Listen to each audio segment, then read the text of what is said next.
So ayan mga palangga, gusto ko lang i-share yung asawa ko kasi palangga tumutulong siya sa nagbibigay siya ng donation doon sa mga taga Uganda. So ayan siya, may nakikita nyo may dalawang lamb, tapos yung pangalan ng mga anak niya nakasulat, tapos yung apelyido namin nakasulat kasi yan parang pinagdadasal nila na ganyan, bigyan ng madaming blessings yung nag-donate, ganun. Yung sadaka mga palangga, ibig sabihin parang charity yung nag-donate ka. Tapos yung dalawang lamb na yan, kakatayin nila yan.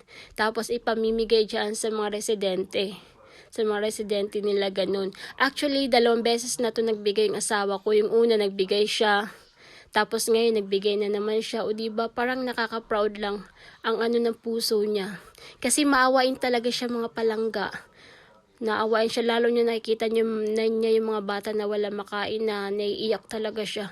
Tapos ay mga palangga, yung una ayaw niya talaga na i-post sa social media, tas dito sa page ko sabi ko i-post mo para para makita ng iba. I-post mo para makita ng iba na hindi lahat ng mga nanghihingi ng tulong is mga scammers, 'di ba? Yung iba talaga kailangan din talaga nila ng help. Kasi sabi niya kasi pag tumulong ka, dapat hindi mo na yun ipakita or i-display. Sabi ko kasi pag ipinakita mo yan sa social media, malay mo tumulong din sila, 'di ba? Kasi alam nila na hindi pala napunta sa wala yung pera na tinulong nila. 'Di ba? So ayan, bye-bye.